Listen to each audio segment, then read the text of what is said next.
Shabbat Shalom.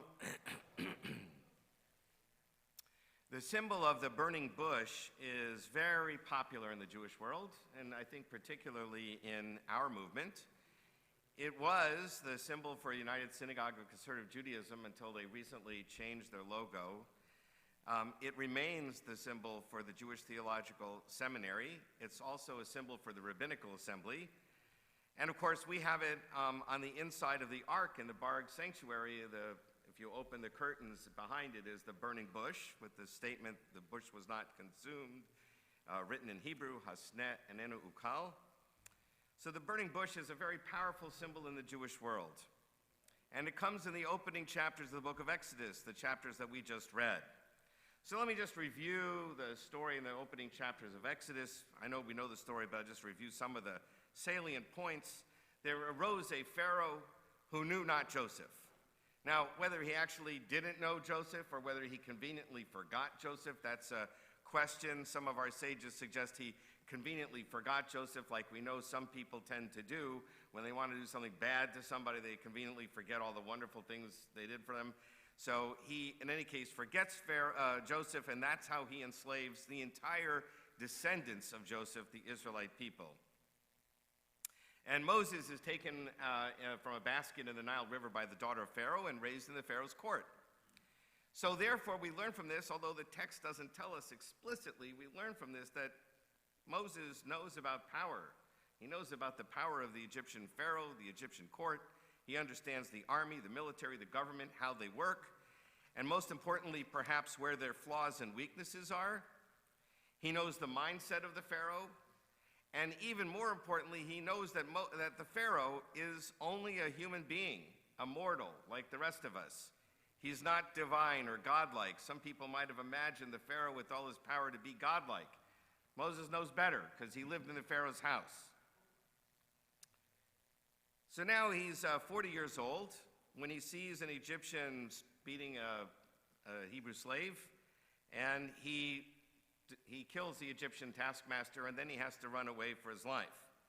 And from this story, we learn that Moses has tremendous courage and that he acts with justice and compassion for those who are oppressed. And he shows these very same attributes the very next scene when he's out in the wilderness and he comes upon a group of ruffians, some thugs, who are preventing women from watering their flocks. And he beats them up and he fends them off and he sends them away so that the women can water their flocks. And of course, then he ends up marrying one of those women and ends up getting flocks of his own, and he becomes a shepherd. And from here we learn another attribute of Moses that's going to be important for his future mission. He shows leadership and responsibility, first in guiding these animals and then later human beings to safety and providing for their needs. When Moses is 80 years old, he returns to Egypt to confront Pharaoh. Now, I said he was 40 years old when he left. That's not written in the Torah. That's a midrash. It's a commentary on the Torah. Our ancestors said he was 40 years old when he left. The text does tell us that he was 80 years old when he first confronts Pharaoh. Unfortunately, it wasn't in this morning's Torah portion. We're going to read it at the beginning of next week's Torah portion. He's 80 years old. The reason I bring that up is because what our ancestors are telling us is that Moses' 120-year life is divided neatly into thirds. The first 40 years he grows up in Egypt and understands the Pharaoh's court. The second 40 years he's a shepherd in the wilderness. And the last 40 years are the most important ones, where he takes the Israelites out of Egypt and guides them through the wilderness for 40 years. The encounter at the burning bush, then, is a fundamental turning point in Moses' life. It comes at the end of the first two-thirds of his life and the beginning of the final stage. So what is the meaning of this burning bush that appears at this seminal inflection point for Moses' life? What does the burning bush represent? Well, it's a symbol. And as a symbol, it can mean many different things all at once. So according to one midrash, it asks, why a thorn bush? And in typical Jewish response, it says, why not? If you had been an oak tree, you would have asked me why it's an oak tree. But it's a bush, so you're asking me why it's a bush.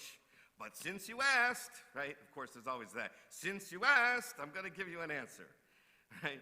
The bush it tells us that God can appear anywhere, even in a lonely little thorn bush. Anywhere at all could be a place where we can approach God. Very similar to the story of Jacob runs away from home and at night encounters God, wakes up in the morning and says, wow, this is a holy place, I had no idea, right? He's just out in the middle of nowhere. It's a holy place because God was there. God is also in a thorn bush. That's what the Midrash says. Another Midrash says, why a burning bush? What does the burning bush symbolize? And it answers, amazingly, this is not a modern commentary, this is from the Middle Ages. It says the bush is God, and God is on fire, God is burning, God is suffering, according to the Midrash, because God's children are suffering in Egypt. God suffers when we suffer.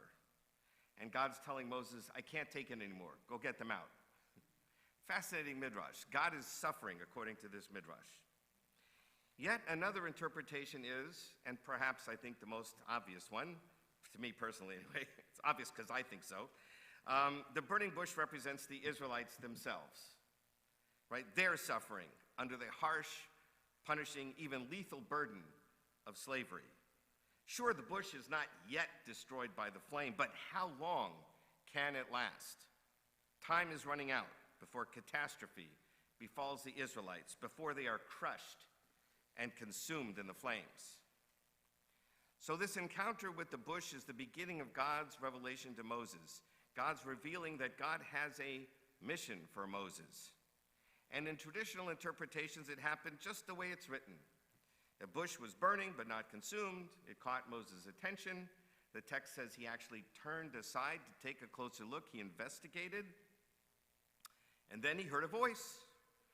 And according to traditional interpretation, he literally heard a voice, speaking as clearly as I am now speaking to you.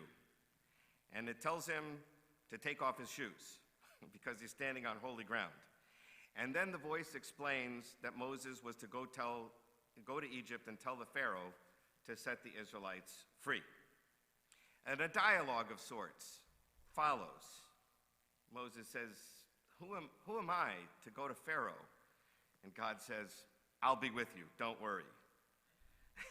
Moses says, well, when the Israelites tell me your name, tell me that God is with me, they're going to ask me what your name is. What name should I give them?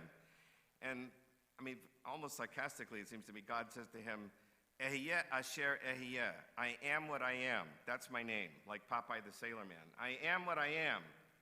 And then he says, tell them, I am sent you. So Moses says, well, what if they don't believe me? And God says, I'll prove it to you. And he proves him with leprosy. His arm becomes diseased, and then it becomes clean again. He gives him some other signs. And then Moses says, okay, but I have a speech impediment. And God says, who gave human beings the power to speak? Me. Like, I'm going to take care of you. Just stop making excuses. I'll give you words. And then Moses finally says, just send somebody else, please. Just anybody else. And God now loses it kind of. He gets very impatient and he says, all right, look, you're going to go with Aaron. Aaron's going to help you, okay? Now go. Now in this dialogue, according to tradition, happened exactly this way, with spoken words back and forth. But another way to read this fascinating dialogue is as a metaphor. Moses sees a bush on fire that doesn't seem to be consumed.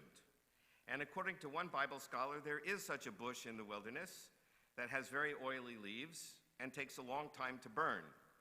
And it could burn for quite some time before it's consumed, so it would be unusual. Of course, it eventually will be destroyed.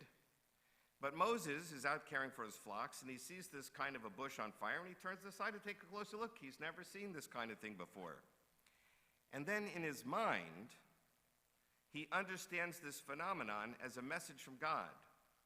Not in audible words, but a powerful inspiration that he cannot ignore or avoid. Moses has been living far from Egypt for 40 years, but he knows the Israelites have continued to live in unbearable conditions all this time. How much longer can they survive? They're like a bush on fire, clinging to life, but just barely. From where will their help come? Moses, who was raised in the Pharaoh's court, truly is the only one who can take on this seemingly impossible task. But he questions himself, nevertheless. Who is he to go to Pharaoh? Why would Pharaoh pay any attention to him? Why? He'd be risking his life. For what? It seems to be a futile, even a suicidal mission. But ultimately, he cannot escape his destiny. Of course, he has to be the one for this mission. No one else can do it. And so he accepts this responsibility. In this interpretation, God's revelation to Moses is something we all might understand. Most of us, maybe all of us, have at one time or another been inspired to take on a mission that we might have thought was daunting, almost impossible. We didn't hear an actual voice speaking to us out of a bush, but more like the still small voice of the prophet Elijah that he heard in the wilderness. A still small voice that we might call our conscience. But who is to say it's not the voice of God? The question that we have to ask ourselves as we read the Torah portion again this year is, have we been avoiding our own burning bush? Perhaps we too, like Moses, should turn aside, pay attention to what it might be telling us. Shabbat Shalom.